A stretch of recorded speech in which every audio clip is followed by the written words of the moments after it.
She mocked the wrong woman. A wealthy socialite screamed at a black woman in a hoodie. "Get your cheap luggage away from my view. You don't belong in this line." She thought she owned the airport. She thought her status made her untouchable. And 30 minutes later, she was begging that same woman to save her schedule. But karma doesn't care about your platinum status. What happened next on Flight 402 didn't just ruin her vacation. It destroyed her entire reputation. Before we proceed, kindly tell us where you are watching from in the comments. Subscribe to this channel for more interesting videos. The airport is a place where money usually talks, but sometimes it screams too loud. Patricia Van der Hoven was used to getting her way. She came from old money. She built an empire in real estate. She believed the world revolved around her schedule. When she walked into the terminal, she didn't see people. She saw obstacles. And the biggest obstacle standing between her and her first-class seat was a quiet woman named Nia.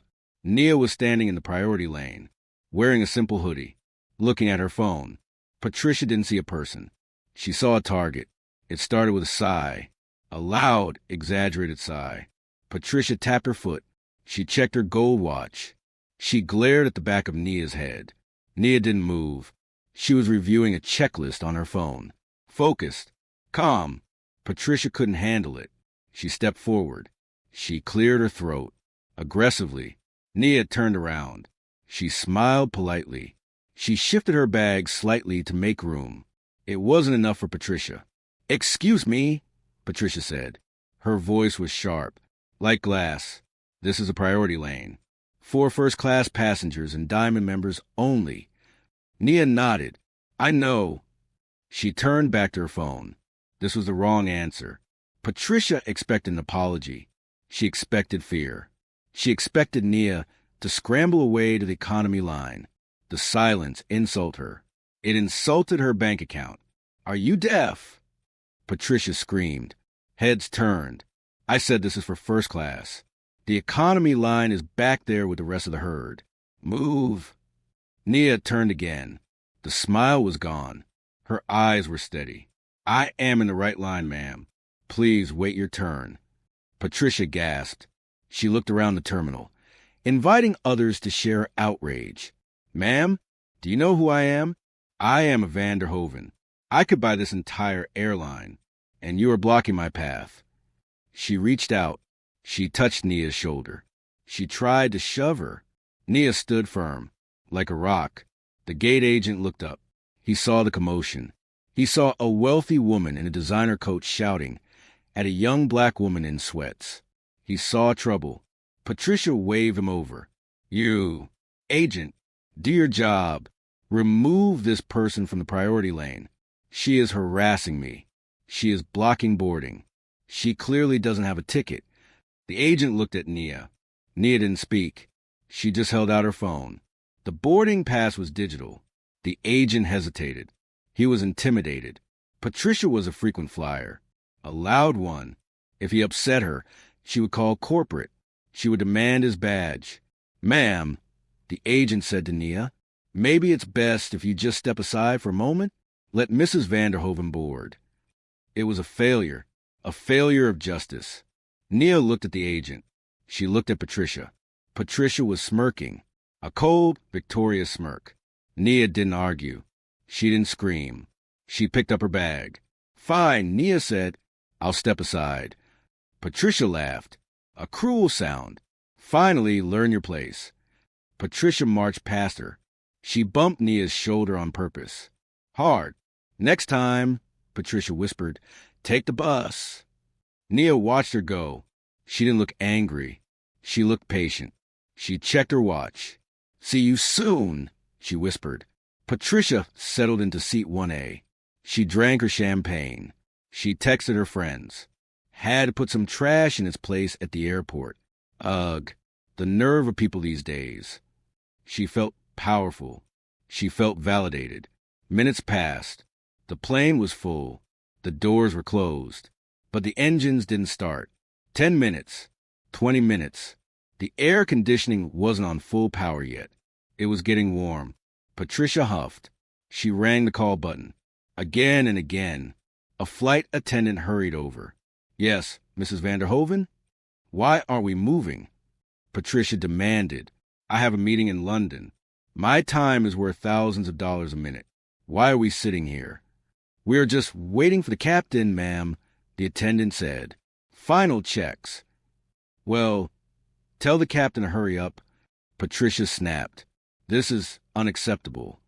30 minutes passed. The cabin was restless. People were checking their connections. Patricia was fuming. She stood up. She started pacing the aisle. "This is ridiculous," she shouted to the entire cabin. "This airline is a joke. Where's the pilot? Is he sleeping? Is he drunk?" She marched to the front gallery. She demanded answers. "I want to speak to the captain right now. I will have his job for this delay." The flight attendant looked nervous. "Ma'am, please sit down. The captain is handling a security issue."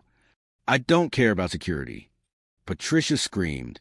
"I care about my schedule." Then the cockpit door opened. Silence fell over the front cabin. The captain stepped out. She was wearing a pristine uniform, for gold stripes on her shoulder. The hat was tucked under her arm. She held a manifest in her hand. Patricia looked up. She opened her mouth to yell. Then she froze. Her face went pale. Her mouth hung open. No words came out. It was Nia, the woman from the line, the woman in the hoodie, the woman Patricia had shoved, the woman Patricia had called trash. Nia didn't look at the floor. She didn't look at the passengers. She looked directly at seat 1A. She looked directly at Patricia. "Good afternoon, ladies and gentlemen," Nia said. Her voice was calm, authoritative. It boomed over the intercom. "This is your captain speaking. I apologize for the delay." She paused. She held eye contact with Patricia. "We were ready to depart on time," Nia continued. "However, I have a safety concern. As the pilot in command, my number one priority is the safety of my crew and my passengers. And I cannot take off when there is a hostile individual on board."